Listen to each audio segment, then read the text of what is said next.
Y para hoy tenemos la lección 15, en donde ya comenzamos con el tema de los datos geoespaciales en R.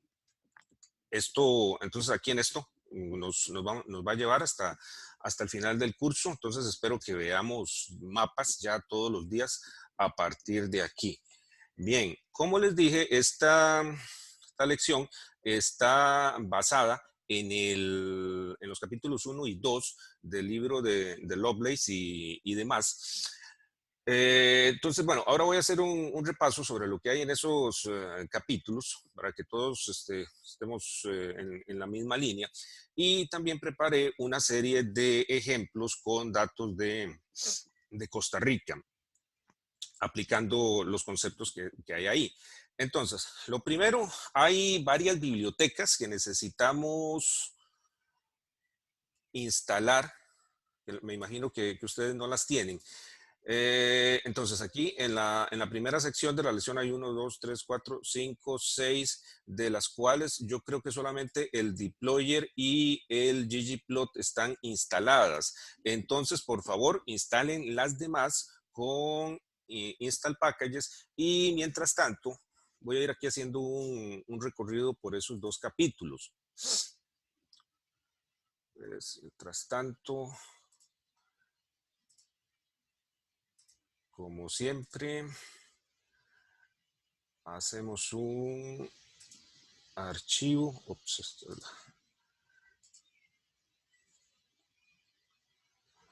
RScript.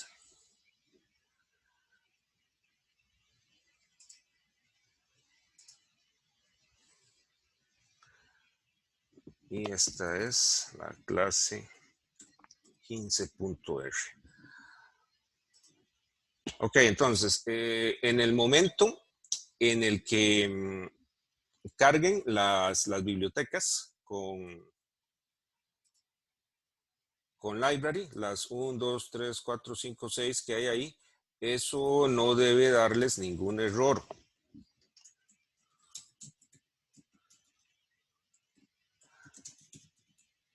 Paquetes.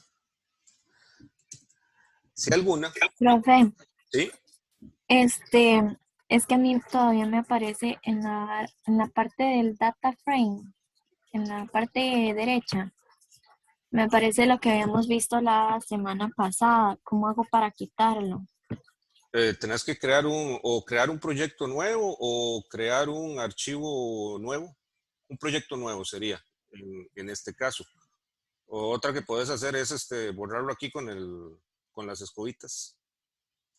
Aquí borré eso, por ejemplo. Y esto de aquí. También ahí. Pero más fácil crear un proyecto nuevo. File, New Project. Y ahí pones tu trabajo nuevo, el de hoy. Sí, de acuerdo. Profe, una pregunta. La librería de SF, ¿cómo sale para instalarla? Es que no sé por qué. Con install packages, como hemos instalado las demás. Por eso, es install.packages. Es que me Correcto. install.packages objeto SF no he encontrado. Entre comillas, le pusiste. Ah, ok, es eso. Muchas gracias. Ok. Bueno, y así instalan entonces todas las demás, ninguna les debe dar error. Las que dicen RGDAL y raster no las vamos a ocupar hoy, pero sí la próxima lección. Entonces pueden aprovechar para instalarlo de una vez. Entonces, por favor, vayan haciendo eso. Como les decía, voy a irme un momento aquí al texto. Computation with R.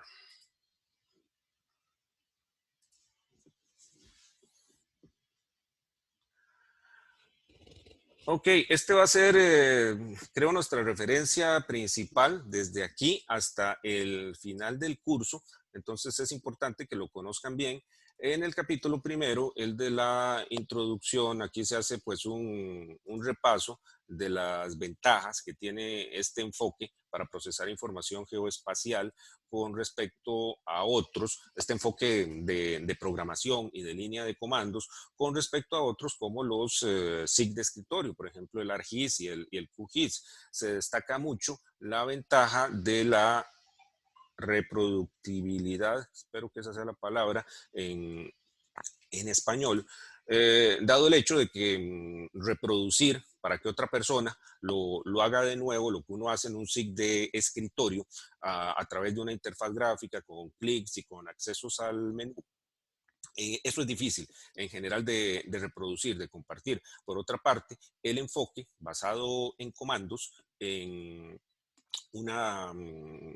a través de un script o una secuencia distribuida incluso a través de algún otro medio, entonces es mucho más fácil de compartir. Y así entonces otro investigador, otra persona puede hacer nuevamente lo que nosotros hicimos, mejorarlo, refutarlo, criticarlo, etcétera, etcétera. Entonces es más fácil, así que todo avance de esa manera.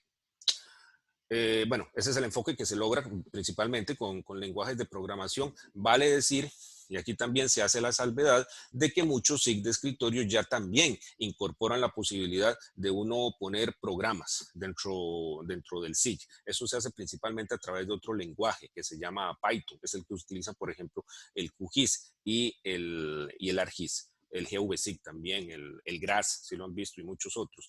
Bueno, luego se hace aquí un repaso sobre lo que ellos llaman geocomputación. Es un término que es similar a otros que probablemente hayan escuchado, como geoinformática o procesamiento de datos espaciales. Ahora se usa mucho el de ciencia de datos espaciales. En general, pues se puede decir que es como es el uso de tecnologías de información para procesar datos geoespaciales. Se hace luego un repaso por la evolución de los paquetes de R que se han dedicado a estos.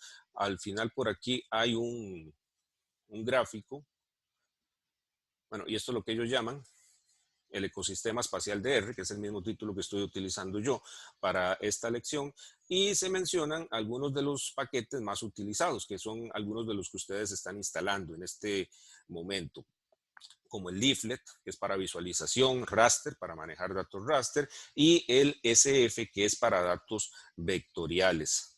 Precisamente el SF parece que en esta gráfica es el que ha sido más descargado. Ok, bueno, ahí está la historia de cómo ha ido evolucionando todo esto. Me paso rápidamente al capítulo 2. ¿Cómo les va con la instalación? Profe, eso se hacía en la pantalla de abajo, ¿verdad? Correcto, en la consola. Y hay que meterlo entre paréntesis. Sí, justamente como está aquí. Está en el Ah, capítulo. Es justamente ahí donde lo estoy señalando. sí, está bien, gracias. Ok. Bien, en el capítulo 1 ya se empieza a hablar de los diferentes modelos de datos, también de los conjuntos de datos de ejemplos que se utilizan aquí. No está de más instalarlos, entonces voy a hacer eso mismo yo. Está el package SP Data, que tal vez yo ya lo tenía. Estos son ejemplos sobre todo creo que hay muchos de Nueva Zelanda, porque como habrán visto aquí, muchos de los autores son neozelandeses, bueno, y del mundo en general, pero hay poco para Costa Rica. Profe, Sí. instalamos eso que usted está instalando. Si quieren lo pueden instalar, sí, para que puedan seguir los ejemplos del libro también. Gracias. Ok. Muy bien, ahí está entonces el paquete SP Data. Vamos a ver si me da alguna información. Por aquí no. ¿Cómo veo yo? Vamos a ver. Bueno, aquí lo explico un poco más adelante. Y el otro es bueno, este SP Data tiene ciertos conjuntos de datos espaciales de tamaño no muy grande, y también ellos ponen otro que está en GitHub alojado que tiene conjuntos un poco más voluminosos, no demasiado grandes todavía, pero un poco más que en el otro caso. Entonces, vean que por cierto, que la instalación de este paquete es un poco diferente. Utiliza un paquete auxiliar que se llama remotes, que es para instalar paquetes que no están en los repositorios acostumbrados, como el CRAN, que es el que hemos estado implícitamente empleando durante todo el curso. Como yo les había contado, existe la posibilidad de alojar estos paquetes en GitHub, la infraestructura que hemos estado utilizando para mantener el código fuente y para publicar páginas web. Entonces, vean que está llamando a una función que se llama install GitHub y le está pasando la dirección de un repositorio, en este caso es el del autor del libro, y el nombre del paquete que se llama SP Data Large, pero eso viene de otra que se llama Remotes. Sí, vamos a ver, si ponemos esto así nomás, voy a copiarlo así como está, posiblemente me dé error. Es que yo no recuerdo si tenía instalado ese paquete, pero voy a probar. Ok, a mí sí me está funcionando. ¿A ustedes les da error?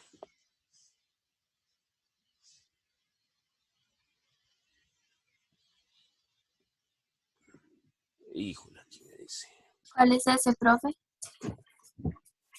Este de aquí. Sí, sí me sale error. Sí sale error. Ok, entonces tienen que instalar, tienen que darle install packages remotes antes de ejecutar esto, porque está llamando algo que se llama remotes. Y aquí vamos a ver. Aquí me está diciendo a mí que el 1. Esto siempre me pone un poco nervioso de que vaya a actualizar algo. Ok, una vez que hayan instalado el remotes, ok, ya lo repito.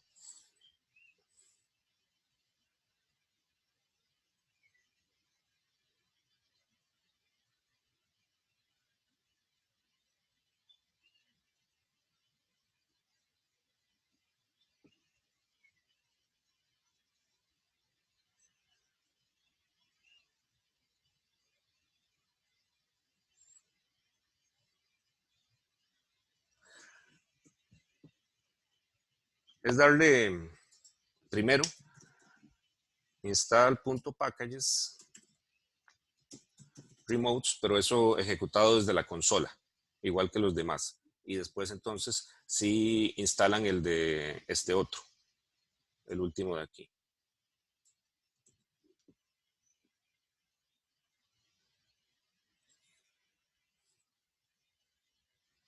Bueno, ahí están todos los conjuntos de datos que se instalan con esos. De Londres, de Nueva Zelanda. Una pregunta. Sí, Ese último que hay que instalar, ¿dónde se encuentra ubicado para copiarlo directamente? ¿dónde se encuentra ubicado? Sí. ¿Querés decir en qué?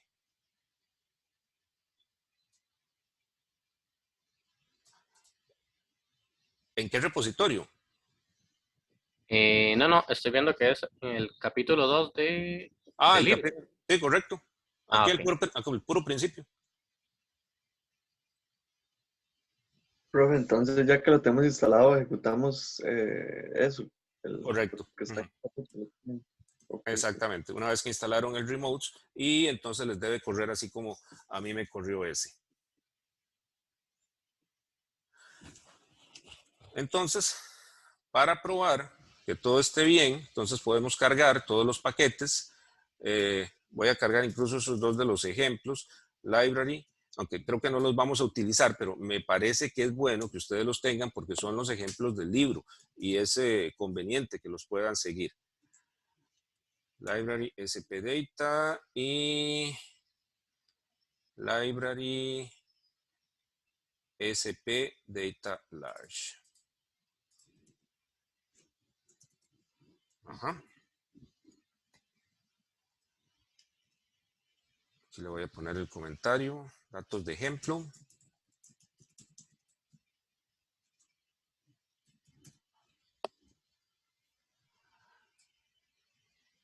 Entonces, cuando corremos,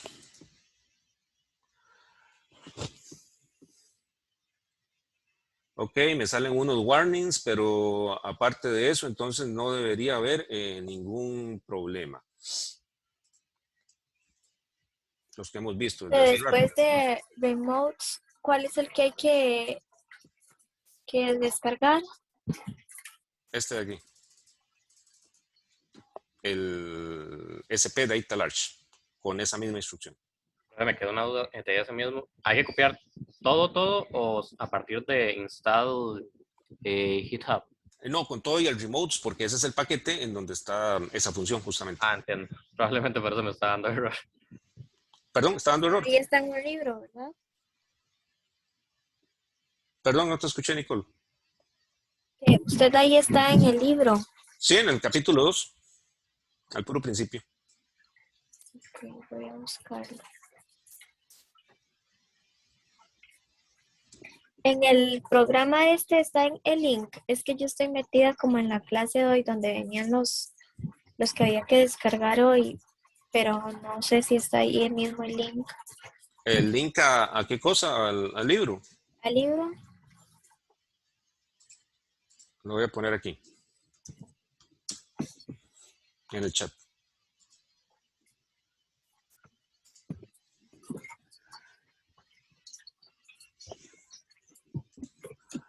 Ok, si todavía no han instalado los de ejemplo, está bien, eso lo pueden hacer después porque como digo, no los vamos a utilizar todavía. Nada más quiero ver si aquí ahora sí me...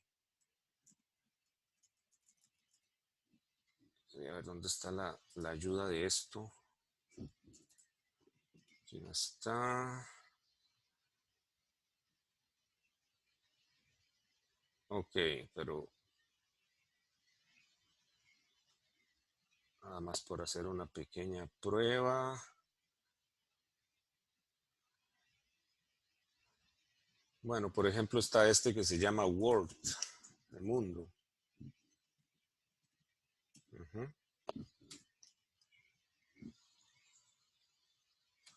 Estos son un conjunto de datos que tiene los polígonos de los diferentes países. Viene de Natural Earth, que creo que lo usamos en algún momento para alguno de los ejemplos. Entonces, bueno, ahí viene un ejemplo con los plot, que tal vez ahora podamos, con la confección de mapas, que ahora podamos utilizar. Bien, ahora lo vemos más en detalle. Bueno, si tienen entonces, si tienen por lo menos los primeros 6. Sí. Ok, perfecto. Entonces, los otros 2 tienen algunos de ejemplo, como les dije. Vamos entonces con los conjuntos de datos que vamos a utilizar hoy para los ejemplos ya de Costa Rica. Entonces tenemos el de provincias. Este viene del IGN a través del SNIT. Lo que hice fue que lo simplifiqué un poco, porque todos esos vértices que hay por ahí entonces me generan un archivo demasiado grande. En este caso un archivo GeoJSON, que es lo que estoy utilizando. El archivo original era como de 35 megabytes. Lo simplifiqué con la función de QGIS, de simplificar, y ya me quedó de 2, que es un tamaño mucho más manejable para utilizar sobre todo a través del web. No se nota en realidad casi que ninguna diferencia con el archivo original, y para nosotros no es tan importante. Y el otro conjunto de datos son registros de presencia, como aquellos que habíamos visto para el conjunto de todos los mamíferos, solo que en este caso son para una especie en particular. Este es el manigordo, el Leopardus pardalis. Los bajé de la Infraestructura Mundial de Información en Biodiversidad, GBIF, aquella interfaz, aquel portal que les mostré. Y tiene entonces una estructura como la que vimos aquel día. Y lo principal aquí es que hay un par de columnas que se llaman longitud decimal y latitud decimal. En alguna parte, no quiero bajar el archivo todo otra vez para no, porque ya ustedes lo conocen la estructura.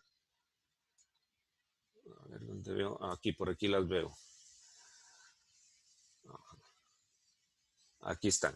Latitud decimal y longitud decimal. Cada una, entonces, cada registro, entonces, tiene el X y el Y correspondiente a la ubicación de ese registro de presencia, una observación o un muestreo de algún tipo que se hizo sobre ese organismo. Son 50 registros en este momento. Ok, esos son los dos conjuntos de datos con los que vamos a trabajar.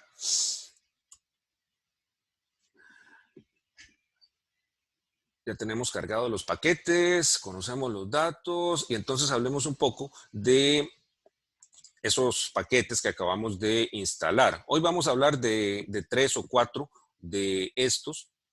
Son paquetes que han sido desarrollados por la comunidad de programadores, específicamente los que trabajan con el manejo de datos geoespaciales. Tenemos el paquete SF, que es el que se usa para manejar datos vectoriales.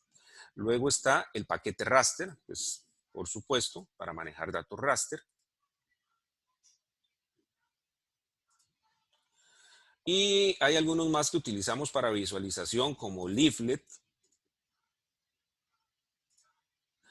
Este es para visualización de mapas como estos en la web, como el ejemplo que les mostré al final de la clase pasada. Otra vez, datos de Nueva Zelanda, creo. Ajá.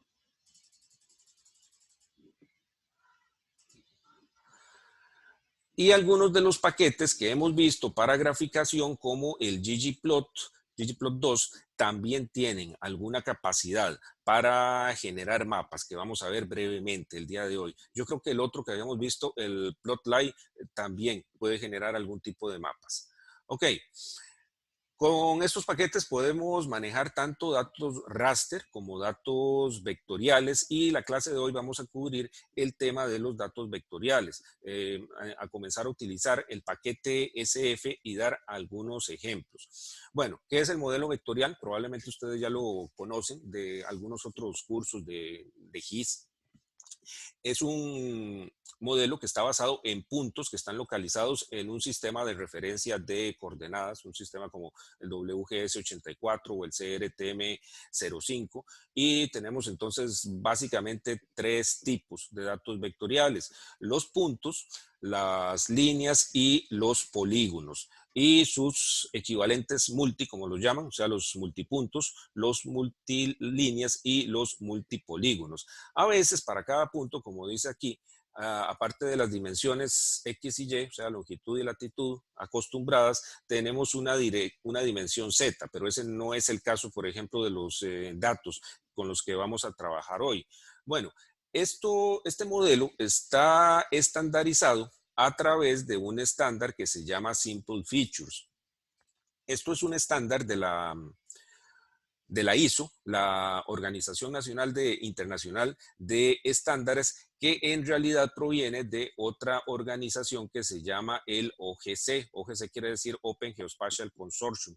Es también una organización internacional que se dedica a mantener estándares, pero relacionados con información geoespacial. Entonces, esta es la organización que mantiene, por ejemplo, el WMS, el WFS, los servicios web geoespaciales, también una serie de formatos como el GeoPackage, que es el que usa mucho SIG de escritorio ahora por defecto, el HDF, que es para datos climáticos, el GeoTIFF para datos raster. Bueno, muchos de estos están estandarizados entonces por una comunidad, que es un grupo de organizaciones y de personas interesadas en esto, y de esta manera entonces se permite que estos formatos sean accesibles desde muchas herramientas, desde SIG de escritorio, desde lenguajes de programación, desde bases de datos, desde servidores web geoespaciales y demás. Bueno, esta es la especificación del estándar. Ahí están los documentos, no son tan fáciles de leer, la verdad. Entonces vamos a apoyarnos en otros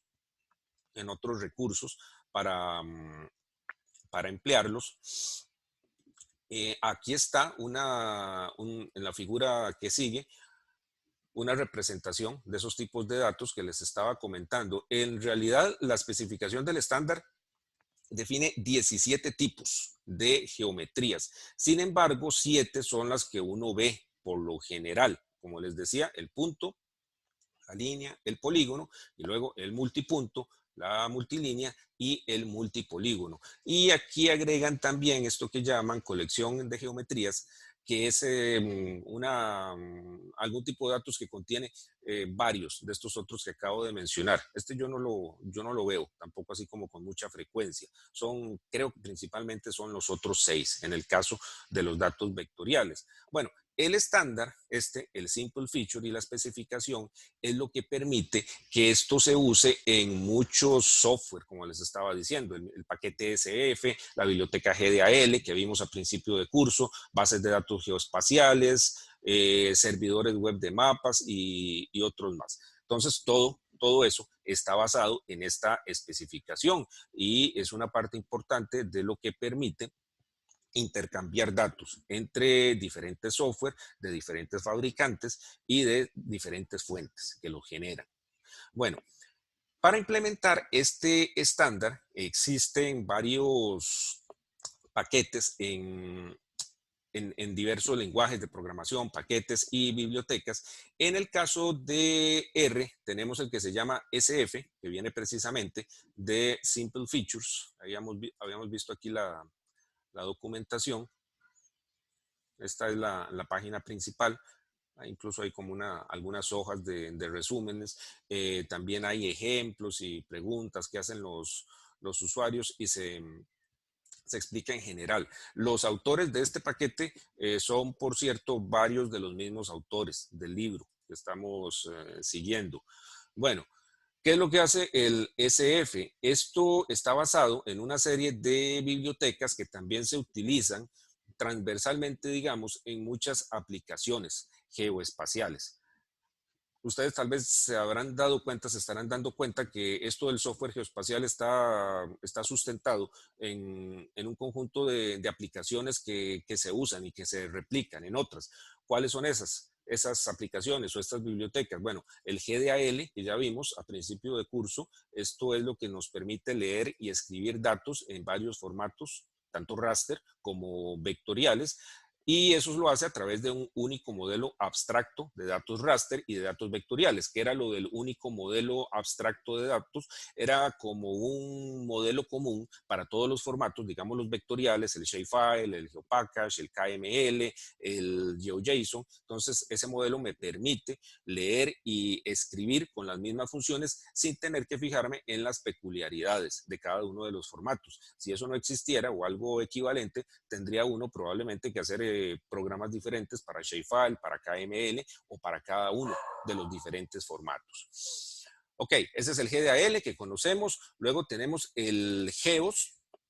Esto es una biblioteca que está también en C++, como varias de las anteriores. Y lo que hace es que implementa un conjunto de operaciones y de predicados geoespaciales, como estos de unión, intersección, cálculo de distancias, cálculo de áreas. Esto define una serie de funciones que hacen cada una de estas cosas y que también entonces se pueden llamar desde las implementaciones de las diferentes herramientas o las bibliotecas que hay en los lenguajes de programación. Y otra que es común a todo el software geoespacial o a una gran cantidad es esta biblioteca que se llama PROC, que lo que hace es manejar diferentes sistemas espaciales de referencia, SRS o CRS, C de coordenadas. Entonces, si uno quiere, por ejemplo, convertir una capa que está en WGS84 a CRTM05, en PROC hay una función que me permite hacer eso, así como entre cualquier tipo de sistemas de coordenadas. Y eso es se ve ahora muy sencillo, pero es una gran salvada. Antes, cuando no existían estas cosas, tenía uno que hacer a pie todos esos cálculos para hacer las conversiones entre los diferentes sistemas y a veces era bastante complicado. Ahora es un comando, nada más, es mucho más cómodo. Bueno, entonces el SF nos proporciona acceso desde este mismo este único paquete en R, a la funcionalidad de esas 3 bibliotecas. Así tenemos una interfaz unificada para leer y escribir datos geoespaciales mediante GDAL, realizar operaciones con geometría mediante GEOS y las transformaciones entre sistemas de coordenadas mediante PROC. Y estas son cosas que hacemos, necesitamos hacer todo el tiempo. Necesitamos convertir entre formatos, necesitamos hacer uniones, intersecciones, ver cuáles puntos están en determinado polígono o cuáles líneas están dentro de los polígonos, cuáles puntos están dentro de un buffer alrededor de una línea. Son operaciones que muchas veces hacemos mediante los SIG y que también, SIG de escritorio, y que también cuando programamos se necesitan. Y por supuesto, pues dado que hay muchos sistemas de coordenadas, incluso aquí en un país pequeño como Costa Rica, hay varios que tenemos que manejar, para eso tenemos la biblioteca PROC. Bueno, SF proporciona una extensión del tipo de datos que nosotros conocemos como data frame, que permite añadir una columna especial para manejar las geometrías, o sea, los puntos, las líneas, los polígonos o su versión multilínea, multipunto, multipolígono. Esta columna por lo general se llama Geom o Geometry, pero en realidad se puede llamar de cualquier manera, pero uno busca por lo general primero con estos nombres y por lo general se llama, casi siempre se llama así.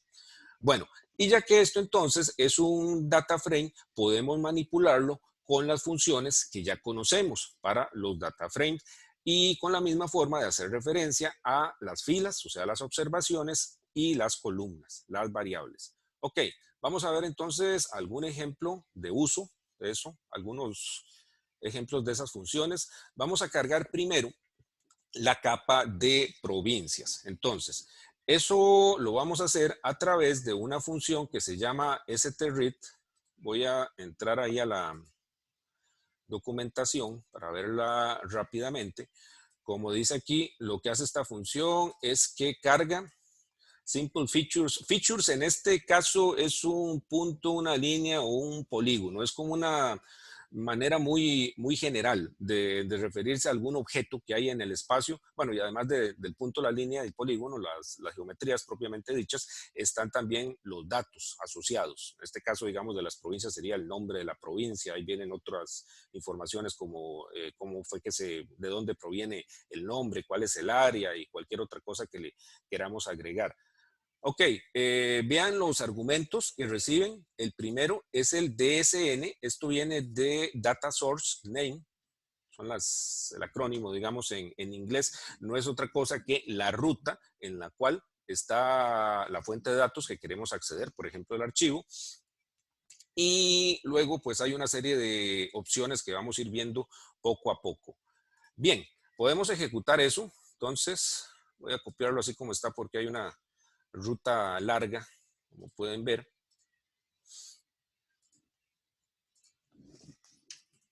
Lo voy a poner por aquí. Profe, ¿qué significa quiet igual true? Ah, quiet, ya lo corremos sin eso, para que vean. Quiet es como en modo tranquilo, para que no despliegue mucha información. Ok, gracias.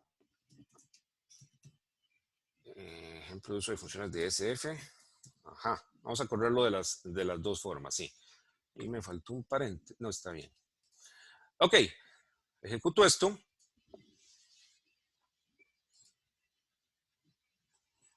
Lo hubiera corrido primero sin el quiet. Ok, ahora lo hago de nuevo.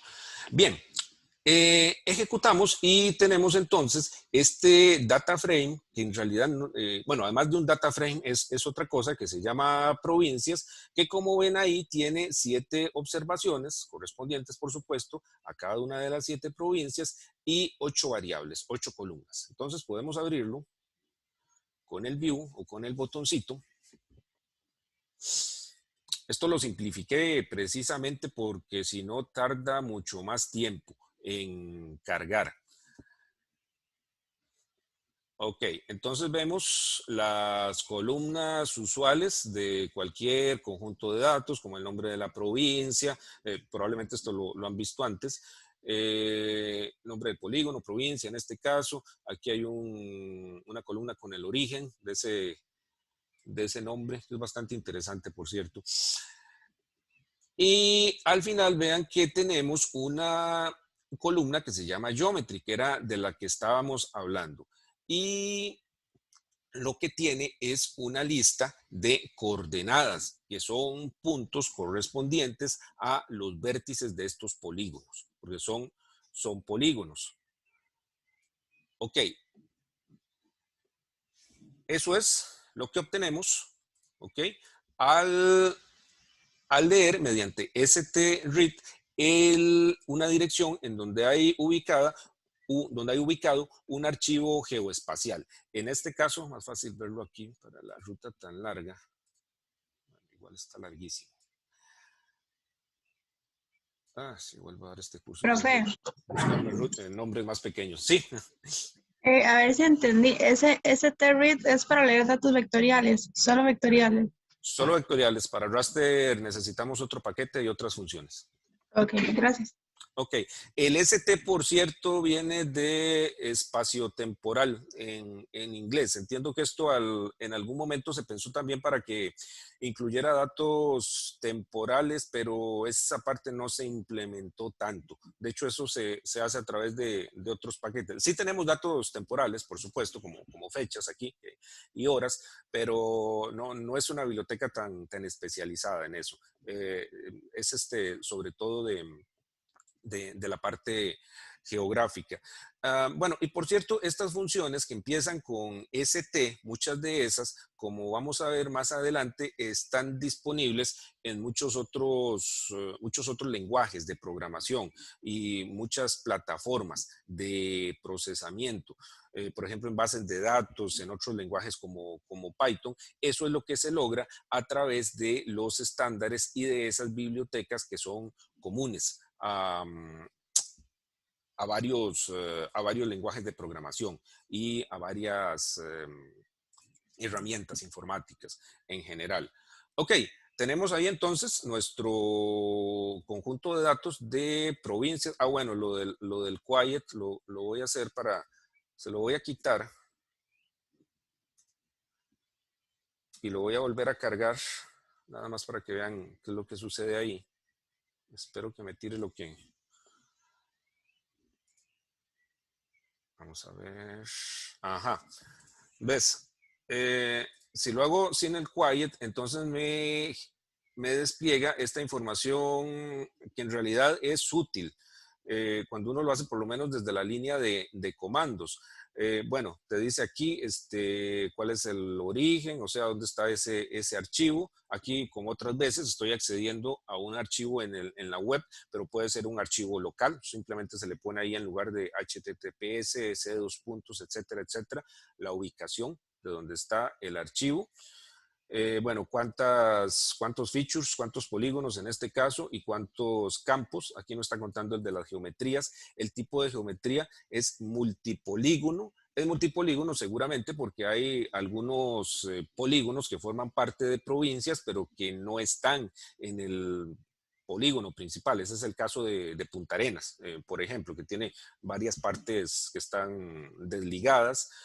Aquí está lo que llaman el bounding box. Esto es como los límites, esos son básicamente los límites de Costa Rica, entonces, así en longitud y latitud decimal. Y el Sistema Espacial de Referencia, CRS, que es WGS84, o sea, el de longitud y latitud que conocemos. Esto estaba en CRTM05 cuando lo bajé del SNIT, pero yo lo convertí. Igual se puede trabajar en CRTM05 o cualquiera de los otros sistemas de coordenadas que nos proporciona o que maneja la biblioteca PROC de la que les estaba hablando. Ok, bueno, ¿por qué estoy poniendo quiet? Para que esto no me salga aquí a la hora en que les presento la clase, porque si no después de esto aparecería todo eso que se ve un poco raro a la hora de la presentación. Tal vez la primera vez no, pero después ya cansa. Tal vez esta vez sí lo debía haber puesto. Pero bien, ese es el quiet para responder esa pregunta. igual me lo carga de cualquiera de las dos formas. A la hora de ponerlo desde la línea de comandos, yo creo que es útil incluirlo. Yo no lo incluí por eso que les estoy explicando, para que no se me desplegara en la página web. Y así lo estoy haciendo también en otros de los ejemplos. Ok, tengo entonces mi conjunto de datos de provincias y ya puedo entonces empezar a hacer algunas operaciones geoespaciales de visualización con ese conjunto de datos. Tengo, por ejemplo, la función plot. Voy a ir a la documentación antes de ejecutarla. Como dice aquí, plotea, o sea, grafica, mapea uno o más atributos de un objeto SF en un mapa. Fíjense entonces que esta es una función plot que es diferente a la plot que ya habíamos utilizado para hacer gráficos. Por ejemplo, los gráficos de dispersión o los gráficos de barras, si no me equivoco. Esta es otra función que se llama plot y que está implementada en el paquete SF. Se llama igual. ¿Cómo sabe R a cuál llamar? Porque la otra sigue siendo válida por el tipo de datos que recibe. Al saber que esto es un conjunto de datos geoespacial, un objeto SF, entonces infiere que debe llamar al plot para datos geoespaciales, o sea, para datos SF. Eso es un concepto que viene de la programación orientada a objetos que se llama sobrecarga de operadores o sobrecarga de funciones, que me permite definir una función varias veces y saber cuál usar de acuerdo con el tipo de datos. Ok, veamos rápidamente qué es lo que nos genera eso al ejecutarlo. Mapeo de un objeto SF y es simplemente plot. Ok, y vean cómo lo llamamos. Primero lo voy a poner así, sin especificar la columna, como está en la página web, nada más el plot, y vean lo que pasa.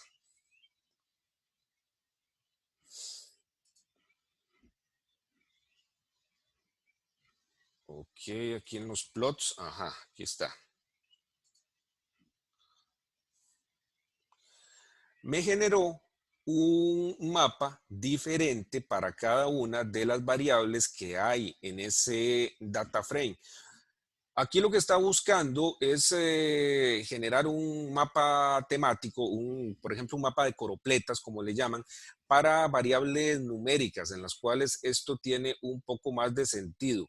Pero aquí casi no tenemos variables numéricas, creo que solamente la del área. Entonces eso me da en el caso del área, una representación mediante colores de cuáles son las provincias que tienen un área más grande.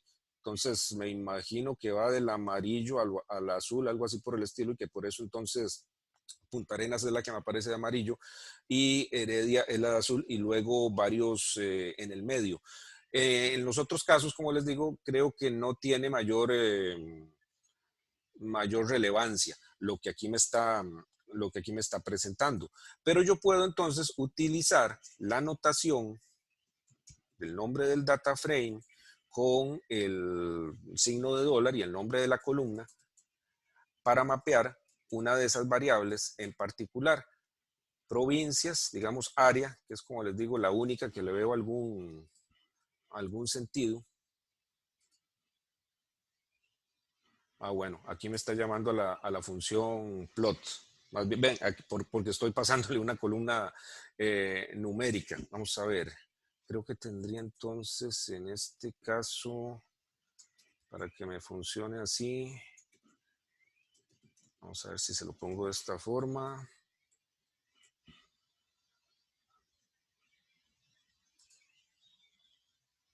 Ajá, aquí sí entendió. Ajá, y como habíamos visto, entonces las provincias que están más hacia el amarillo son las que tienen un área más grande, un valor más grande en ese campo de área, y las que están más hacia el azul y el morado, las que tienen un área más pequeña. Por supuesto que esto se puede personalizar, estos colores, y podemos poner una paleta de colores definida. ¿Ok? Entonces ahí mapeamos con respecto a una variable, y la que quería que vieran, la que puse ahí en el ejemplo, principalmente, es poner nada más la geometría, sin ponerle color a los polígonos. Entonces, con la notación del signo de dólar, o puede ser así también, en este caso les funciona cualquiera de las dos, con los paréntesis cuadrados y el nombre de la columna, ahí va la columna de la geometría.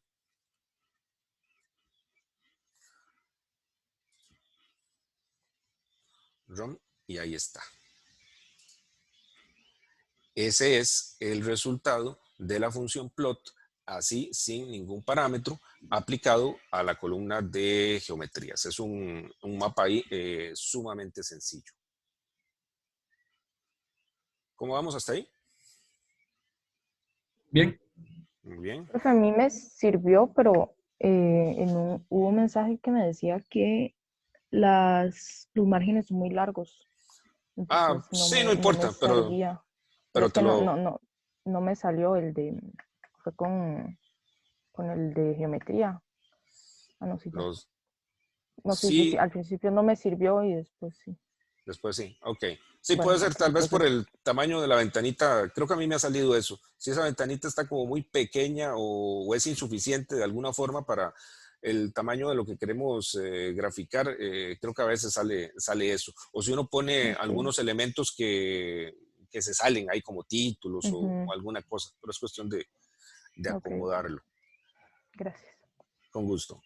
Ok, vemos que la función plot tiene varios argumentos que podemos utilizar. La idea aquí es que esto se parezca en la medida de lo posible a la función plot que ya conocemos, que es muy popular en la comunidad de R, la que hace los gráficos. Entonces vemos aquí algunos nombres de argumentos que seguramente resultan familiares, como el main, que como recordarán es para poner el título. Bueno, luego hay algunos parámetros, como este de breaks, es para decirle cómo quiere uno que le acomode esos colores, si es pretty, es como bonitos, ¿verdad? Son esas mismas divisiones que hay en los SIG de escritorio, donde cuando uno va a colorear le dice que si lo quiere hacer por cuantiles o por algún otro de esos métodos, ¿ok? Aquí no me voy a detener mucho ahorita en eso, porque luego lo vamos a ver con más detalle.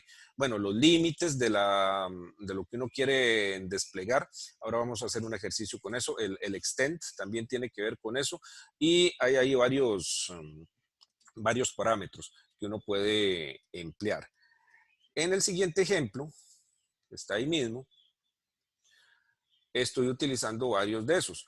Por ejemplo, está el argumento extend, que viene como de la extensión, que me permite especificar cuáles son los límites de longitud y de latitud que yo quiero desplegar en mi mapa. Digamos que por algún motivo no me interesa desplegar la isla del Coco. Entonces yo le podría decir cuál es el X mínimo, el X máximo, el Y mínimo y el Y máximo, de manera que entonces ya no me aparezca la isla del Coco. Voy a hacerlo así y luego le voy agregando los demás. Vamos a ver, digamos el plot.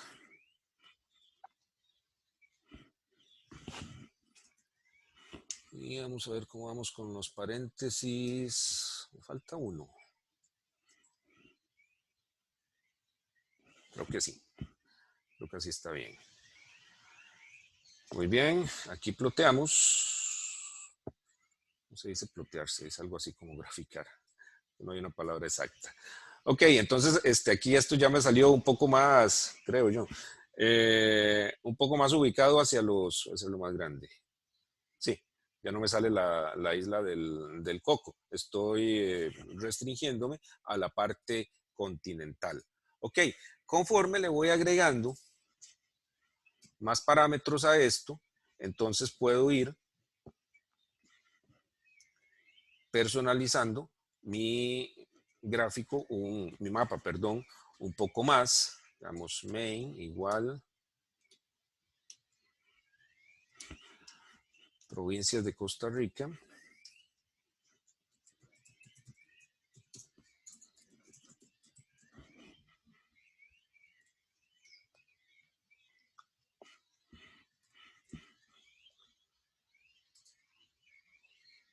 Ok, ahí ya está el título. Y ahí le puse dos argumentos adicionales. Uno es el de los ejes, axis en inglés. Eso es un booleano. Un argumento de tipo lógico, lo llaman aquí. Que por defecto está en falso. Si lo pongo en true,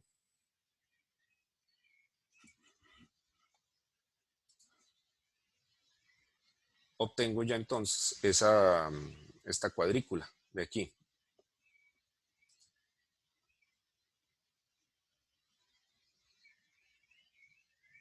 Esto lo hace porque sabe cuál es el sistema de referencia que estamos utilizando, el sistema espacial de referencia. Porque como vimos cuando le quitamos el quiet, ahí decía que esto era WGS 84. Como les decía, igual puede ser UTM, CRTM05, Lambert, cualquier otra de las que esté definida. Sí, en la actualidad, pues casi que todas las que nosotros utilizamos están ya definidas, tienen un código de estos CPSG, cada una de esas proyecciones, entonces esa parte por dicha ahora es bastante fácil.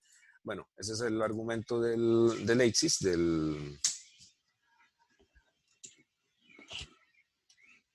de los ejes. Y, bueno, la cuadrícula propiamente dicha, estaba hablando, es más bien esta, el gratículo. Así aquí no me ayuda mucho el type ahead. Gratículo igual true. Igual está por lo general en falso. Al agregarle aquí,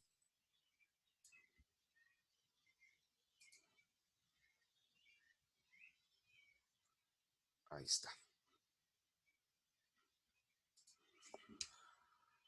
Bueno, ahí hay un mapa muy sencillo, entonces que muestra una capa de polígonos, le pone ejes de longitud y latitud y también tiene un título. Y al igual que con las otras funciones, las que hemos visto de graficación, la misma función plot, pues aquí le podemos ir agregando más cosas como subtítulos, etiquetas en el eje de las X, etiquetas en el eje de las Y. También podemos manejar esos colores, si es que los hay, que habíamos visto en las funciones, en los ejemplos anteriores de plot. Ok, plot es algo muy, muy, muy básico, como pueden ver, aunque aún así puede resultar útil, por ejemplo, para tener una primera impresión de los datos. Pero vamos a ver algunos métodos de visualización un poco más atractivos. Ok, tenemos entonces ya un gráfico un mapa, perdón, de las provincias. Vamos a ver el otro conjunto de datos. En este caso, el que tiene los registros de presencia de manigordos. En este caso, no era un archivo o no es un archivo geoespacial propiamente dicho. Es más bien un archivo CSV que tiene columnas de datos geoespaciales, específicamente esas que les mostré que se llaman decimal longitude y decimal latitude. Entonces, debemos utilizar en strread este argumento que se llama options para decirle cuáles son las columnas que contienen esa información geoespacial. Bueno, voy a correr esto y lo voy a hacer sin el quiet porque sí es útil para que vean la diferencia. Voy a quitarle el quiet para que me despliegue esa información. Ok, de nuevo estamos usando el mismo strread, pero vean que es un archivo CSV. No es un archivo geoespacial como un shapefile o un GeoJSON o un KLM o un GeoTIFF o cualquiera otro de los raster. Es simplemente un archivo de texto, pero le podemos indicar en dónde tenemos columnas con información geoespacial. Ok, vamos aquí a esto, ejecutamos. Ok, y vean la información que me está desplegando ahora que le quité el quiet. Bueno, aquí ya me cargó todos los datos. Lo que habíamos visto en el caso de aquel conjunto de datos de mamíferos, todo aquello de la taxonomía. Bueno, aquí están la latitud y la longitud en formato decimal, que sí, perfecto, eso es lo que necesitamos. La fecha, todos aquellos campos que habíamos visto. Ok, me devuelvo un minuto aquí a la salida que me generó el comando. Bueno, dice que sí, es una colección de 50 features, 50 objetos con 50 campos, que la geometría es de tipo punto, aquella otra era polígono o multipolígono.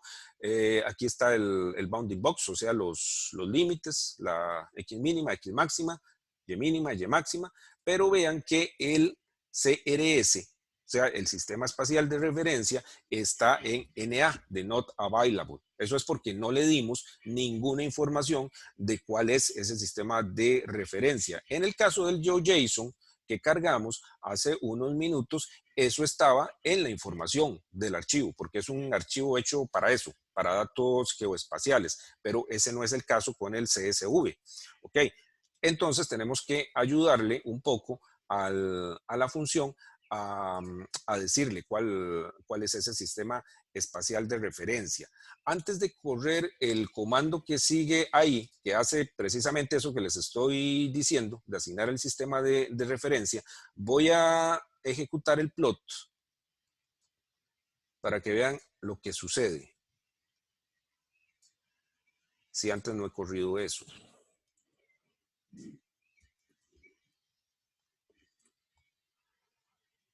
Ahí va el plot, es exactamente lo mismo que en el caso anterior.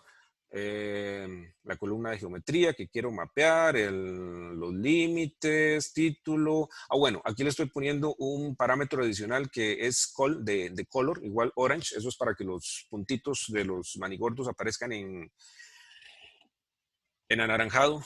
Es el color más, el que mejor se me ocurre para representar esa especie. Creo que son como negros y amarillos.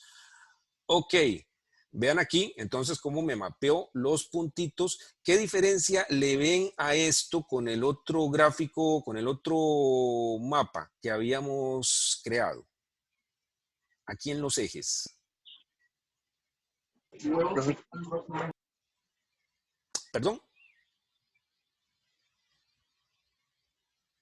Que le falta lo de norte y... Exactamente, correcto. Eso es exactamente, porque no sabe cuál es el sistema espacial de referencia que está usando. Estos son solamente números. Es un sistema de coordenadas que puede ser así como el que dibujamos en un papel, pero no sabe que son grados, no sabe que son metros o no sabe que es cualquier otra cosa. Para eso es que necesitamos la otra instrucción que está aquí, la de asignar el sistema de coordenadas, y eso se hace con la función CRS.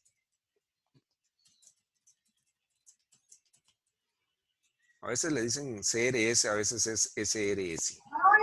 Profe, ¿Sí? ¿hay alguna forma de superponer, digamos, esta información con el mapa de antes para que quede como los puntitos sobre el mapa, digamos?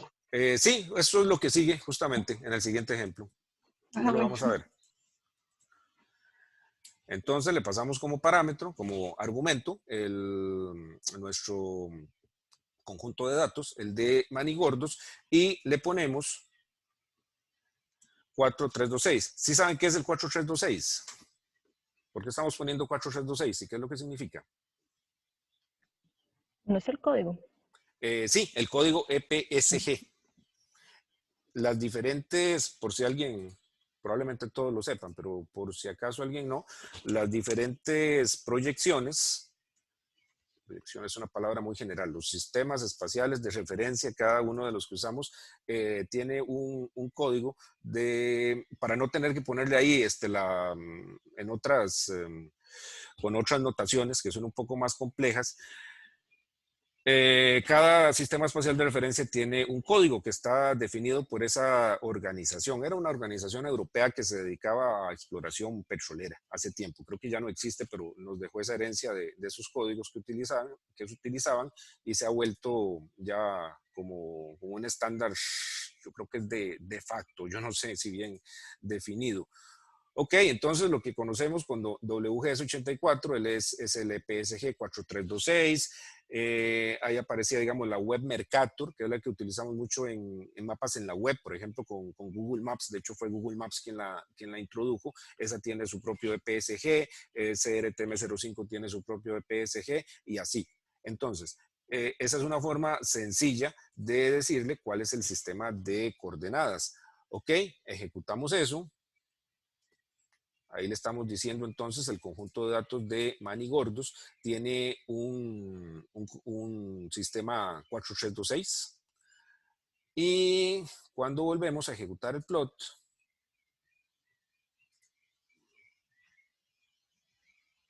ok, ahí ya sí entonces me pone algo que es más de acuerdo con ese sistema espacial de referencia que estamos utilizando. Pues, bueno, dice que son grados, que es precisamente la unidad de medida de ese sistema y que estamos aquí en latitud norte y en longitud oeste. ¿Okay? Entonces ya es un sistema georreferenciado. Que de nuevo, esa información no me venía del CSV, no podía estar ahí en ninguna parte, tenía que especificárselo por separado. Ok, entonces sí, tenemos dos conjuntos de datos que son geoespaciales, el de Manigordos y el de provincias. Antes de seguir, veamos con la función class, aquí en la línea de comandos puede ser, bueno, lo voy a poner aquí para que por si lo quieren guardar en lo que están haciendo. Class, digamos el de provincias. Creo que habíamos utilizado en algún momento la función class, lo que me dice es cuál es digamos, el tipo de datos general, lo que se llama la clase a la cual pertenece un objeto en R. Ok, si ejecuto eso, vean que me devuelve dos. El primero, el que está más a la derecha, es el data frame que ya conocemos, o sea, un arreglo rectangular de filas y de columnas que hemos venido empleando durante todo el curso. Y el otro es SF, okay, que es tal vez el de primera línea. Bueno, lo que esto quiere decir, cuando se ve de esta forma, es que SF es un tipo de datos que proviene del data frame, perdón, pero que le agrega algo. ¿Qué es lo que le está agregando en este caso? Esas columnas de geometrías que vimos y también el conjunto de funciones con el cual lo estamos procesando, que de momento es el stread. Bueno, hemos visto varias, de hecho aquí, el stread, el st bounding box, el stcrs y así hay muchas más. Entonces, el SF es una extensión, el tipo de datos SF es una extensión de los data frames, lo cual es bastante bueno porque me permite utilizar todas las funciones que ya conocemos del data frame. Y con el otro es lo mismo, con el de Manigordos.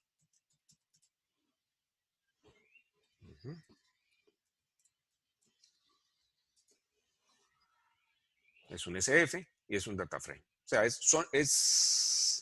me aplican cualquiera de los dos juegos de funciones, los de data frame o los de SF. Entonces, es un conjunto de datos, es un tipo de datos particular para manejar datos geoespaciales. Muy bien. Entonces ya conocemos la función plot y generamos ahí un par de gráficos. Ok, vamos con esa pregunta para ver entonces cómo podemos en un mismo mapa sobreponer varias capas utilizando plot. Ok, eso se logra a través de un par de argumentos, uno que se llama reset y otro que se llama plot. Vamos a ver la documentación nada más para que vean dónde está eso. Ajá, bueno, aquí está el reset. No veo el add. Vamos a ver si está más abajo. Es que algunos de estos argumentos vienen precisamente heredados de otras capas. Entonces hay que irse más para atrás. Bueno, aquí está el reset. Entonces dice, si está en falso, mantiene el mapa en un modo que le permite añadir futuros elementos del mapa. En este caso serían futuras capas. Y el add, que no lo veo por aquí, debe estar en alguna parte. Ok. Bueno, aquí está. Ya se Add. pasó. Ajá. Gracias. Esto también es un lógico y lo que me dice es si yo quiero añadir algo, lo que estoy graficando mediante plot, si lo quiero añadir a lo que tenía ya anteriormente. Por defecto está en falso. Entonces generaría un nuevo gráfico, un nuevo mapa cada vez que yo llamo a plot. Pero si lo pongo en true, como vamos a hacer ahora, entonces agrega. Bien, vamos a ver.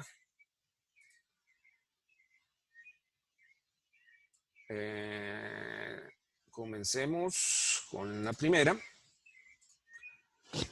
Vamos por aquí, algo así como mapa de 2 capas.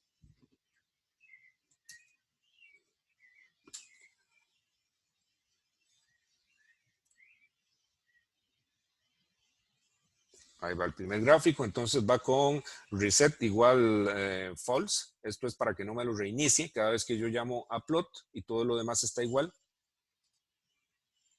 como lo habíamos utilizado. Ok, aquí de momento entonces tenemos el mapa que ya habíamos generado, nada más con las provincias. Y posteriormente, bueno, vean que en esta primera llamada le pongo algunos parámetros generales como el título y los ejes y la cuadrícula. Y luego agrego la segunda,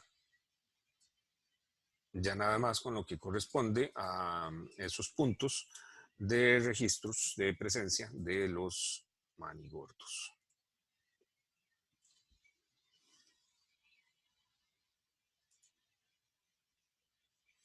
Hay un warning, pero no tiene importancia.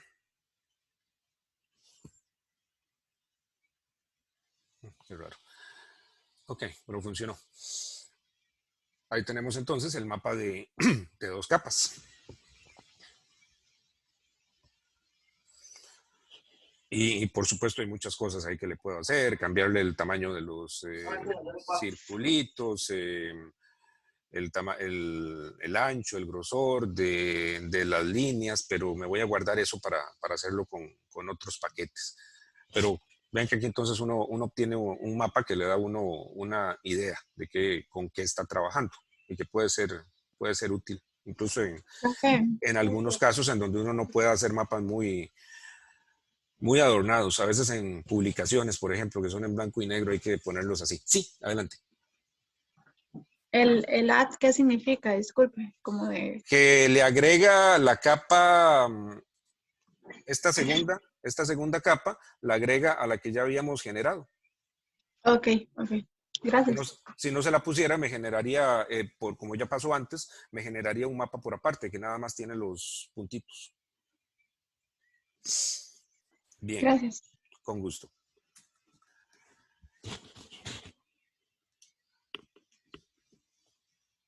Y bueno, finalmente, con la función, para ver estas funciones de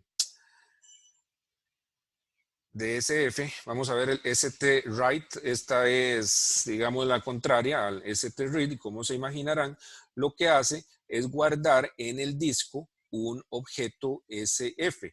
¿En qué formatos podemos guardar? Bueno, en todos los que nos ofrece la biblioteca GDAL, que habíamos visto alguna vez. GDAL con la parte vectorial, lo que a veces llaman OGR. Entonces ahí están todos esos formatos de GPX, ese que utilizan los GPS. Por ahí en alguna parte está el shapefile, el GeoJSON, ¿qué más hay aquí? El GeoPackage. Ok, podemos entonces grabar la información en cualquiera de esos formatos para luego llevárnosla, por ejemplo, a algún SIG de escritorio. Antes había que especificarle ahí con un parámetro adicional cuál era ese formato. Ahora lo infiere a partir de la extensión del archivo. Entonces, vamos a probar. Bueno, primero, para que sepan en dónde les está quedando lo que van a salvar, entonces es conveniente llamar a setwd, que fue una función que vimos, creo que en la misma primera lección de este curso, era set working directory, que lo que hace es especificar el directorio de trabajo. En este caso nos sirve para saber en dónde va a guardar esos archivos que vamos a salvar con stwrite. Entonces recuerden que aquí en la hilera deben ponerle una ruta que exista en sus discos. Aquí con MF Vargas seguramente no les va a servir. Ahí iría su nombre de usuario o pueden elegir cualquier otro directorio en donde tengan derechos de escritura. Y lo segundo, recuerden lo de las barras, que deben ser así como aparecen aquí. Las que usa Windows por lo general son inversas y creo que aquí todos ustedes están usando Windows. Entonces, ejecuto esto. Recuerden hacer entonces el cambio correspondiente para que les funcione en sus computadoras. Y lo podemos verificar, nada más para recordar eso, con getwd, que es Get Working Directory, y ver si eso quedó bien.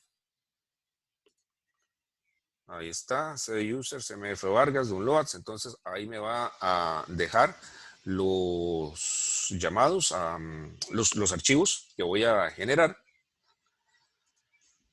Y entonces voy primero con la capa de provincias. Aquí lo estoy haciendo con el estilo de tidyverse, o sea, pasando el conjunto de datos a través de un pipe a la función que lo va a interpretar como el primer argumento. Si vemos la sintaxis de stwrite, lo primero que está esperando es un objeto, un DSN. O sea, lo primero que está esperando es el conjunto de datos que va a grabar. Ok, entonces con esto guardamos la capa de provincias.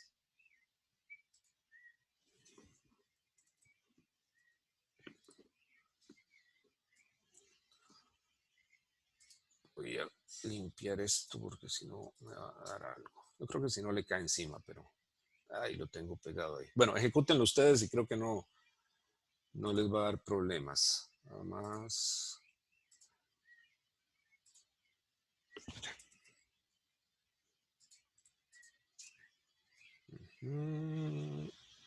Aquí está. Ok. Sí, era que tenía un archivo que se llamaba igual y estaba abierto en el QGIS. Ok, entonces ejecuto aquí. Ahí me dan los mensajes. Esto seguramente tiene un quiet también para que no me aparezca esto, pero puede ser útil. Vean que me dice, está utilizando el driver de Esri Shapefile, que es uno de los que le provee el GDAL o GR, y está grabando 7 features, 7 registros con 7 campos de datos y una geometría tipo multipolígono. Entonces, eso es un shapefile que me quedó aquí en el directorio que yo le dije, o sea, en el caso mío es el que se llama Downloads, y lo puedo abrir con cualquier SIG de escritorio.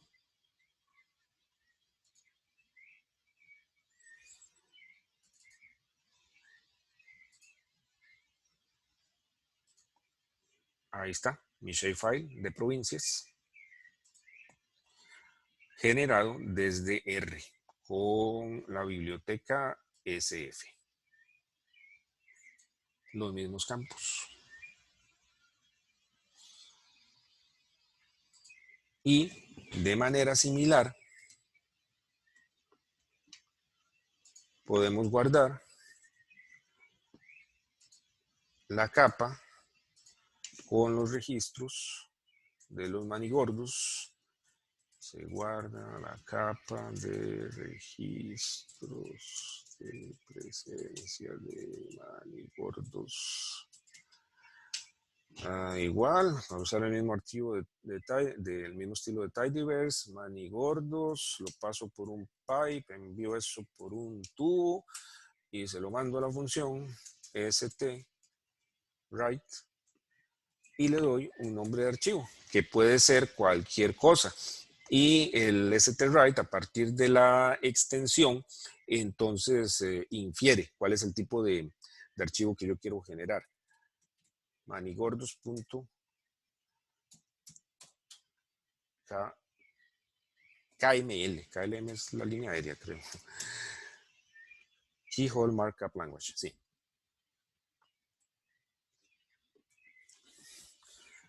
Y, profe, ¿qué tipo de archivo es ese? El KML. KML se utiliza mucho en Google Earth. De hecho, los archivos que maneja Google Earth, ahí fue donde se hizo popular.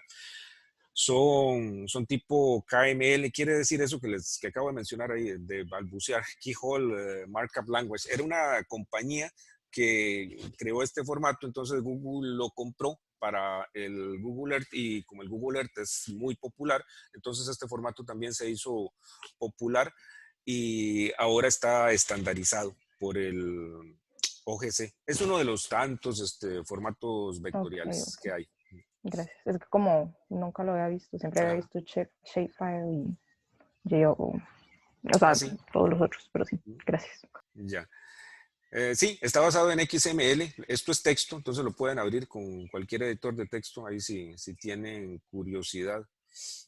Ahí está la lista de los conjuntos de datos. Y más abajo está ahí este es cada uno de los registros. Digamos la longitud, la latitud.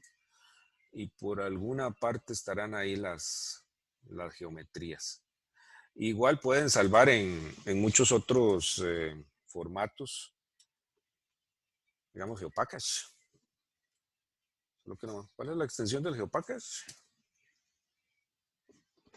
Profe, Sí, el KML también se puede agregar a QGIS. sí, claro. Aquí.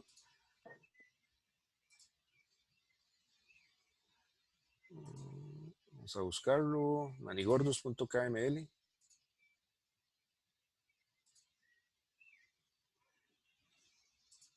Ahí están los puntitos. Con todos los atributos. La taxonomía, reino, filo, clase, nombre de especie, la fecha, la provincia, la localidad. Eran 50 campos de información. ¿Cuál era la extensión del GeoPackage? ¿Alguien sabe? Se me olvidó, nunca lo uso. GP, yo creo que era esto. Para buscar. Sí, creo que era ese terminado con G. Ok, probemos. Este es un formato binario. El shapefile y el GeoPackage son binarios y por lo tanto son más eficientes a la hora de hacer algunas operaciones de geoprocesamiento y más fácilmente se le pueden poner índices que hacen más rápidas esas operaciones.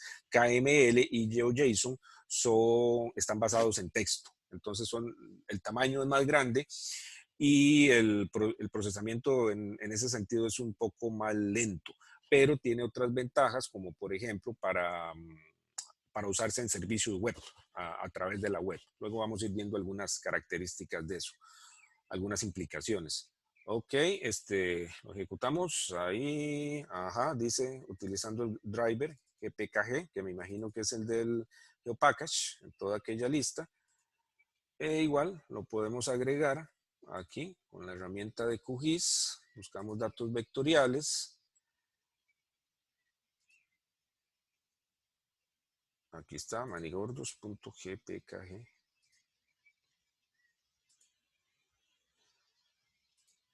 Y ahí están los manigordos originados del GeoPackage. Y entonces podemos guardar la información y leerla de cualquiera de todos esos formatos. Entonces, vean el poder que da la biblioteca GDAL en este caso. Me permite manejar indistintamente todos esos formatos que hay ahí. Si no tuviéramos esto, de no tenerlo, necesitaríamos probablemente alterar nuestros programas y adaptarlos para cada uno de esos formatos, pero aquí está el GeoPackage, que no me salía antes. GMT, hay un montón más. Y lo mismo es el caso para las otras bibliotecas que dan la funcionalidad de convertir entre sistemas de coordenadas y también de utilizar las diferentes operaciones geoespaciales. Aquí estamos usando archivos, nada más, que creo que es lo que usaremos durante el resto del curso.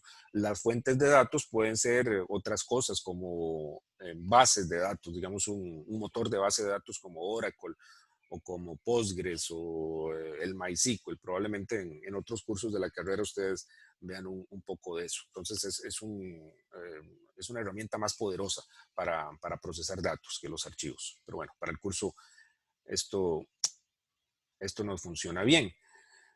¿Preguntas hasta aquí?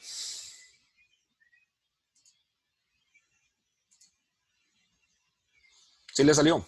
¿Lo pudieron salvar y abrir? Sí, todo bien. Ok, perfecto. Sí. Bien. Hemos estado trabajando con la función plot para visualizar esos datos geoespaciales. Hay varias que son mucho más sofisticadas. El mismo ggplot que estuvimos utilizando para los gráficos estadísticos me proporciona alguna funcionalidad para generar mapas similares a estos que acabamos de hacer, o sea, mapas estáticos. Vean este ejemplo. Ese es una llamada. Aquí estoy usando ggplot2 y luego voy a utilizar el leaflet que ya instalamos. Bueno, ¿cuál es la ventaja de utilizar ggplot2? Precisamente que un montón de gente ya lo conoce, entonces está familiarizado con esta sintaxis. Entonces vale la pena aprovechar eso y añadirle capacidad para que maneje geometrías, para que maneje datos geoespaciales en general. Ok, vean el llamado a ggplot, todo esto es conocido. Bueno, en Data le estoy poniendo provincias, que es como la capa de fondo, y vean que estoy aquí añadiendo un geom SF, una función geom SF que, como se imaginarán, pues lo que hace es permitirme añadir ya no solo las líneas, las barras, las otras cosas que habíamos visto en los gráficos, sino también visualizar objetos SF. Okay, entonces esto ya prepara la función para que maneje objetos SF. Luego añadimos una capa de puntos. Estos son los manigordos. Le hacemos ahí algunas indicaciones, las similares a las que ya habíamos hecho anteriormente. ¿Cuál es la columna de la longitud decimal? ¿Cuál de la longitud? ¿Cuál es la columna de la latitud? O sea, el X y Y. Size es el tamaño de los puntos, el color de los puntos, color del borde, y fill es el color del relleno. En este caso le puse los dos iguales. Aquí le estoy poniendo también cuáles son los límites de los ejes que están abajo y a la izquierda. Son los mismos que le puse arriba, en el caso de la X de menos 86 a menos 82. Eso es así, ¿verdad? Calculado más o menos para que me tome el territorio continental de Costa Rica. Eso en cuanto a la X, de 8 a 12, en cuanto a la Y. Y luego le estoy poniendo un título y una etiqueta en el eje de las X y otra etiqueta en el eje de las Y, que era lo que habíamos hecho también anteriormente. Bien. Voy a llevarme esto para allá. Tal vez podamos hacerle un par de cambios nada más para experimentar. Voy a ponerle aquí ggplot2.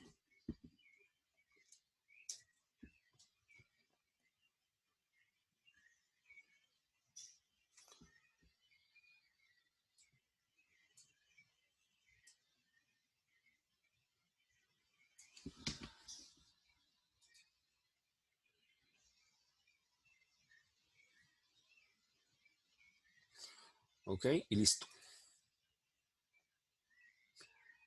Ahí tengo entonces mi mapa.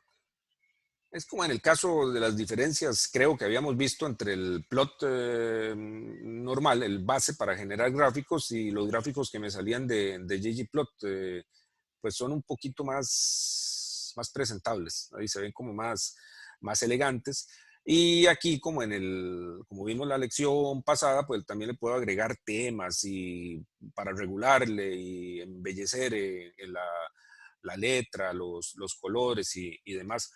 Aquí de momento pues le podemos hacer algunos cambios así sencillos. Size es, por ejemplo, tamaño del punto. Poner, digamos, puntos más grandes.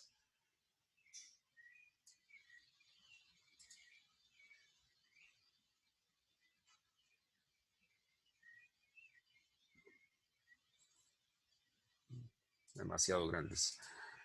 Lo voy a poner en 3.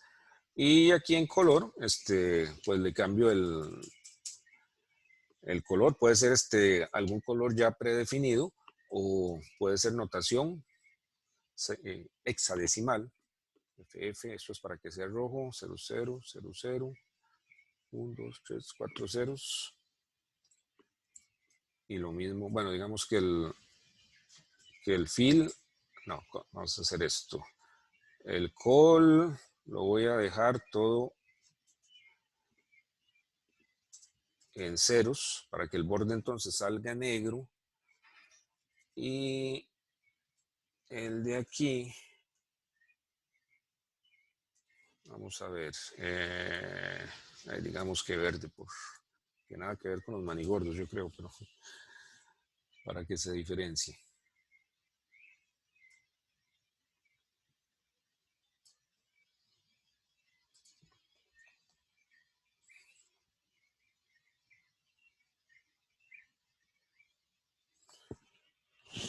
No sé si es verde eso.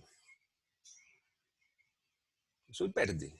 Un verde como muy oscuro.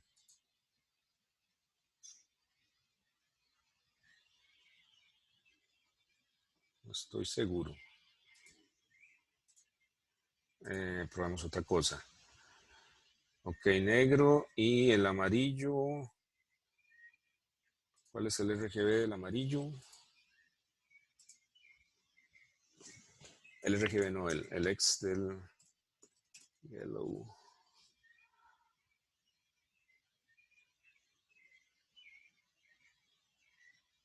Cuatro Fs y 2 ceros.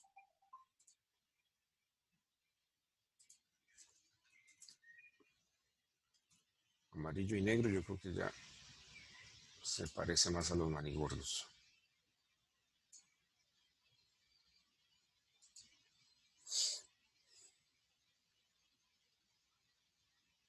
Igual no lo agarró. Eso era. Voy a probar poniéndole esto aquí. ¿Qué tal si es el tamaño que afecta? ¿Tamaño? Sí, ¿por qué? Tal vez, ¿A alguien sí le salió en el color que...? no, me imagino que se podría hacer o Vamos a sea, que el probar. tamaño tal vez sea el tamaño de la línea, Ah, vamos a ver.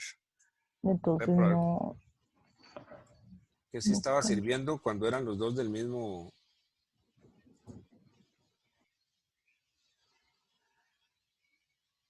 Bueno, sí, aquí sí me salieron amarillos, pero tuve que ponerle tanto el col como el fill. Lo que yo quería era que me saliera como un bordecito negro y el relleno amarillo.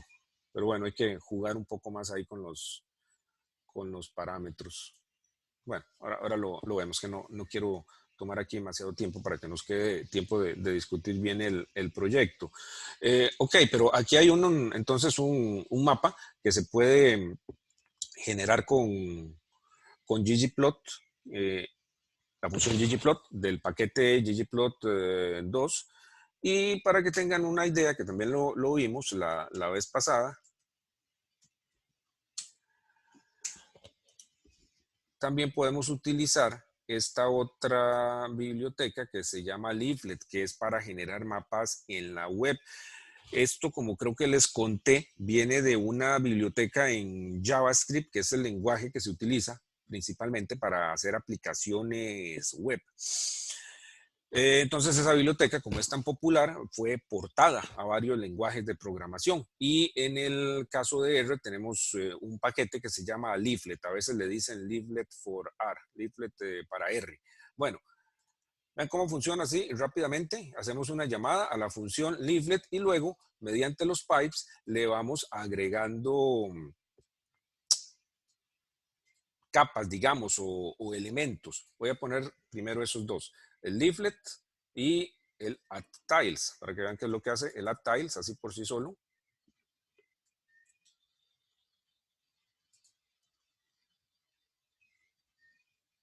Me pone una capa base, que por defecto es la de OpenStreetMap.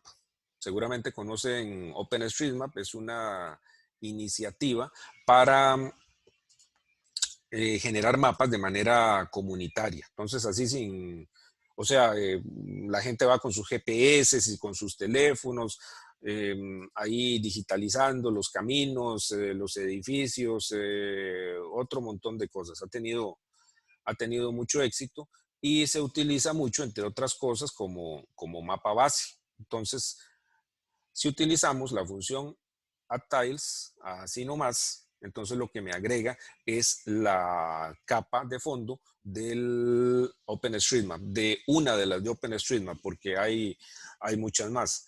Ok, y luego ya le podemos ir agregando nuestros propios datos. Voy a ponerle el addPolygons, que es una función para agregar polígonos, por supuesto. Y esa va con los datos de provincias, a la que le estoy poniendo aquí algunos parámetros, algunos argumentos, como el color, en este caso es el color sí, de la línea, el color de relleno, que sea transparente, el stroke era eso que les estaba mencionando del ancho. En este caso es el ancho de los polígonos, pero estaba tratando de hacer lo mismo con los puntos. Y el weight, el peso, es el grosor de la línea. Okay. Corremos esto.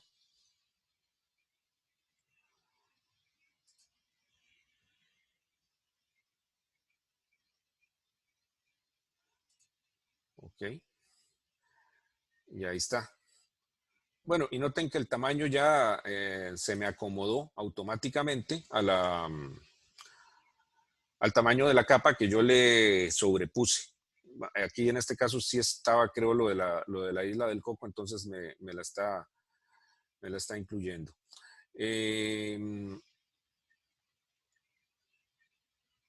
Bueno, ahí le puedo modificar esos colores, nada más y esas características. Por último, le voy a agregar la capa de los puntos con los registros de presencia de los manigordos.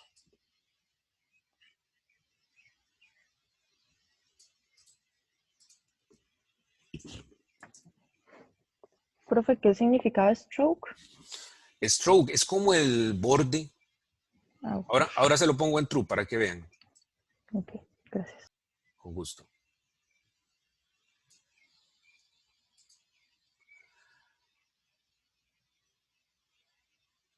Y ahí están los puntitos de los manigordos. Vamos a trabajar más con Leaflet y le vamos a agregar más componentes. Como vieron en algunos de los ejemplos, esto puede llevar, por ejemplo, una tabla de una lista de capas que yo puedo encender y apagar. Puedo hacer clic sobre los polígonos o sobre los puntos para que me aparezca ahí la cajita con los datos. Puedo añadirle escalas, puedo invocar algunos servicios de búsqueda por ejemplo, para ubicar alguna localidad en la base de datos de OpenStreetMap. Entonces, en general es bastante interactivo y es particularmente útil para mapas en la web. De hecho, para eso es que fue hecha la biblioteca.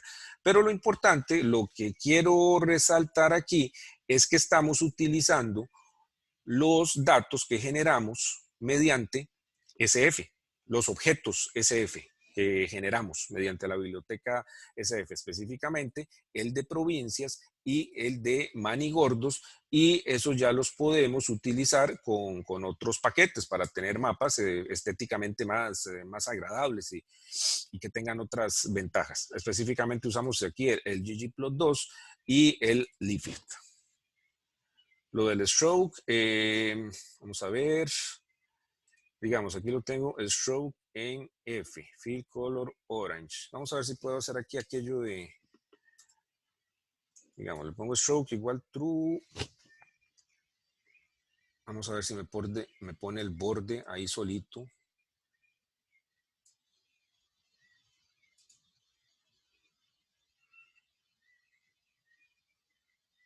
A ver. Eso es el stroke.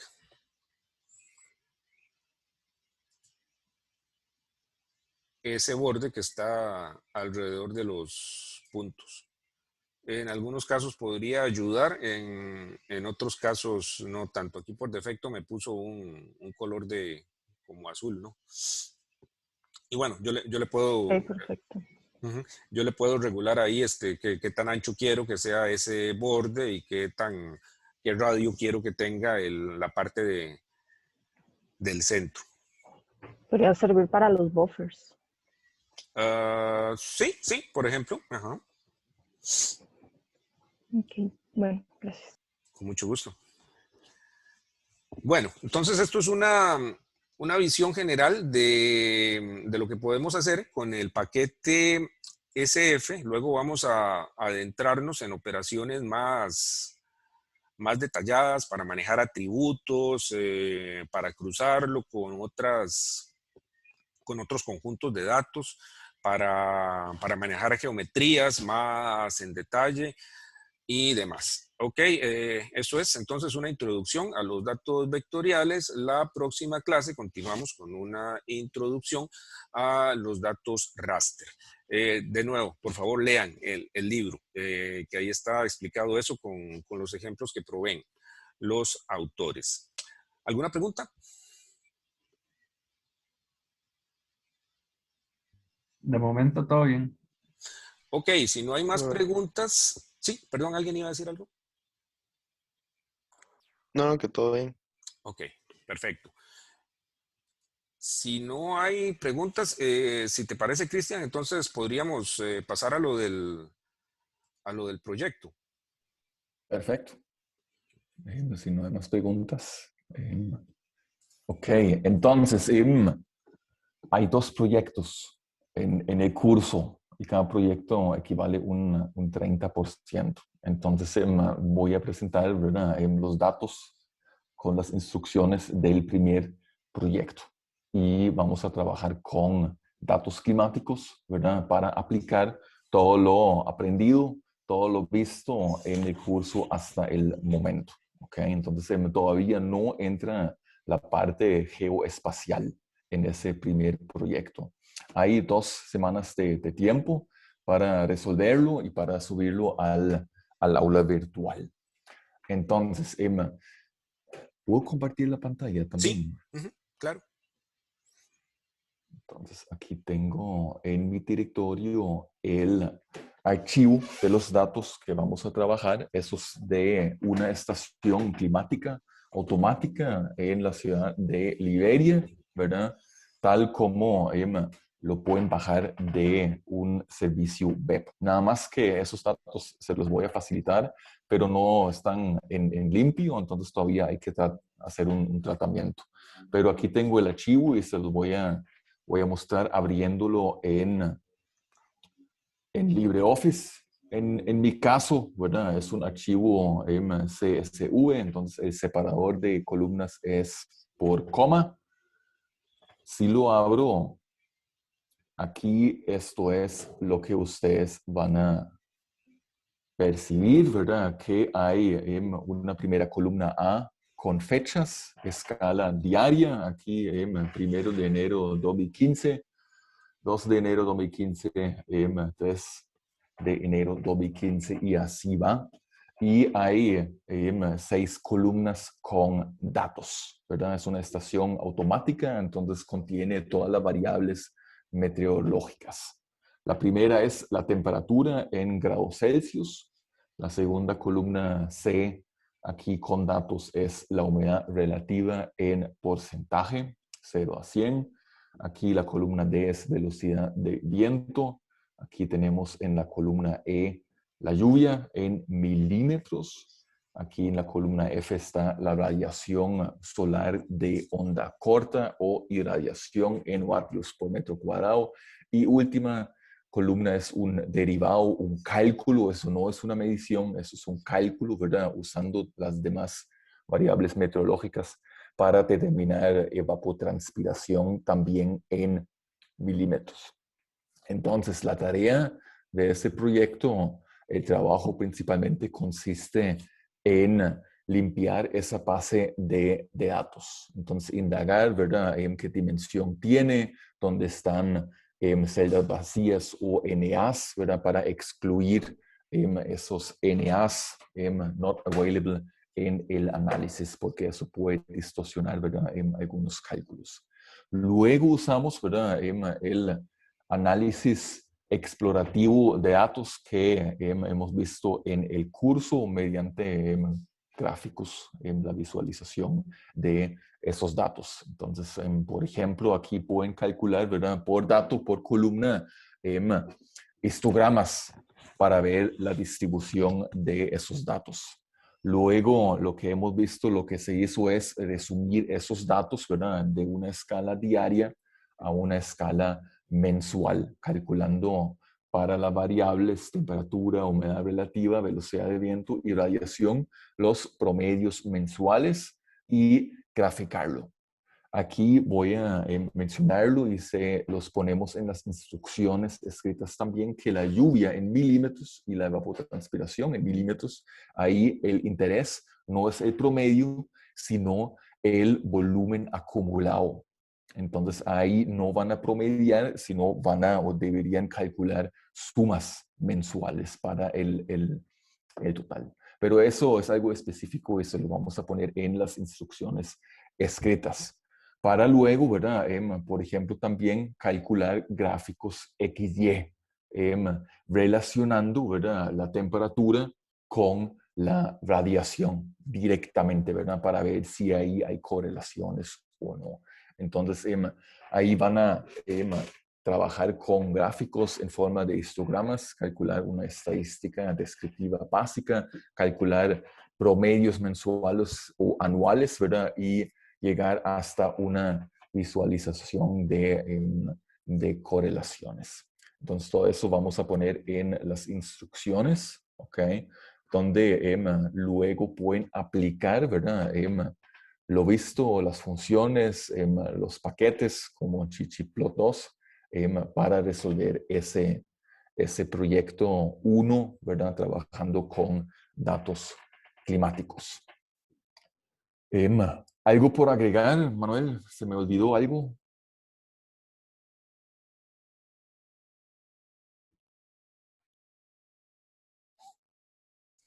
Perdón, tenía el micrófono apagado. Todo bien. La idea es que lo pongan como una página web, igual que en la tarea, Cristian. Sí, sería lo mejor publicarlo de una vez. Correcto. Con el código abierto, ¿verdad?, para revisar los pasos. Excelente, me parece muy bien. No, de mi parte no, más bien me gustaría saber si ellos tienen preguntas. Profe, Yo entonces, tengo una pregunta. Ay, perdón. No, habría que no. subirlo entonces, igual como la vez pasada con lo de Marda. Igual, siguiendo el mismo método, el mismo modo de trabajo. Entonces, subir el código en Markdown, ¿verdad?, para publicarlo en GitHub de una vez. En HTML. En HTML. Ok, gracias. Entonces, ahí vamos a poner las instrucciones escritas, ¿verdad?, en la página web, en el aula virtual. Por si luego todavía hay preguntas, ¿verdad?, nos pueden contactar sin ningún problema. Recuerden que para esto hay 2 semanas de tiempo. ¿verdad? Entonces, sí, ahí nada más les ponemos, ¿verdad? Que la meta es un gráfico, ¿verdad? De una serie temporal de promedios mensuales. Entonces, ustedes tienen ahora sí, ¿verdad? La tarea de investigar, de recapitular, ¿verdad? De ver, ¿verdad? Cómo sacan la información para hacerlo. Es aplicar lo aprendido, lo visto en el curso, ¿ok? Ya no les vamos a poner, ¿verdad? Comandos ni nada. Eso es ahora responsabilidad de ustedes, ¿verdad? Aplicar con datos reales ese conocimiento.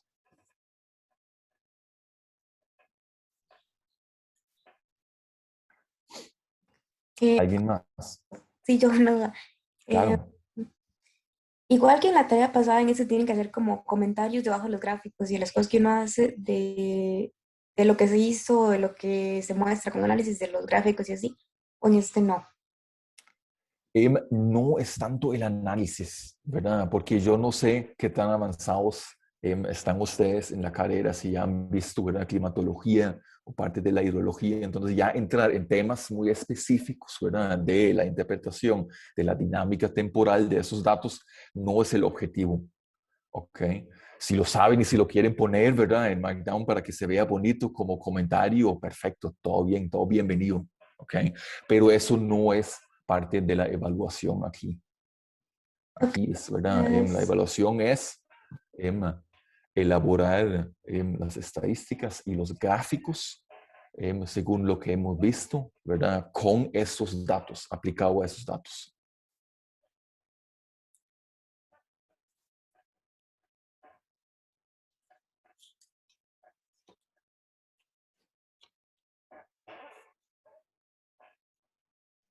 Profe, una pregunta. Estas instrucciones, cuando ya están, digamos, en la página, por decirlo así. Ahora vamos a poner las instrucciones de una vez y subir los datos, que a partir de hoy, ¿verdad? Corre el tiempo de 2 semanas hasta la entrega. Entonces, que lo vean y si hay preguntas, que por favor no duden, ¿verdad? En escribir un correo o un mensaje a través del aula. Gracias.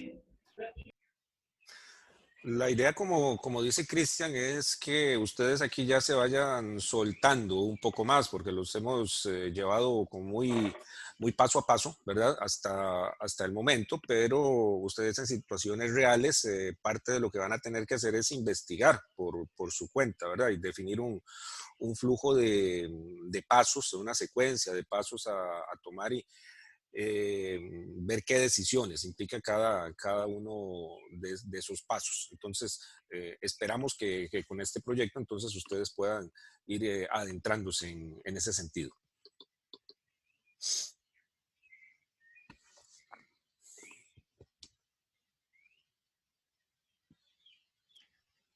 ¿Alguien más?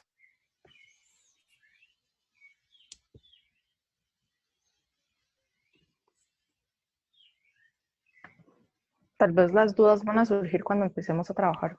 Entonces Probablemente. en ese Sí, momento creo que los vamos a contactar. y empiecen a hacerlo pronto, por favor, empiecen a hacerlo pronto para que entonces puedan ir viéndolo con tiempo y aclarando cualquier duda. Exacto. Perfecto. Ok. Muchas gracias. Bueno. Bueno, vamos cerrando ya. Sí, vamos cerrando. ¿Te puedes quedar nada más un minuto? Claro. Ok. Si no hay preguntas por aquí, entonces cerramos y nos vemos el próximo jueves. Por favor, lean la parte de datos raster ahí del capítulo 2. Gracias. Buenos Profe, gracias. Gracias. Luego. Gracias, profe. Hasta luego. Hasta luego.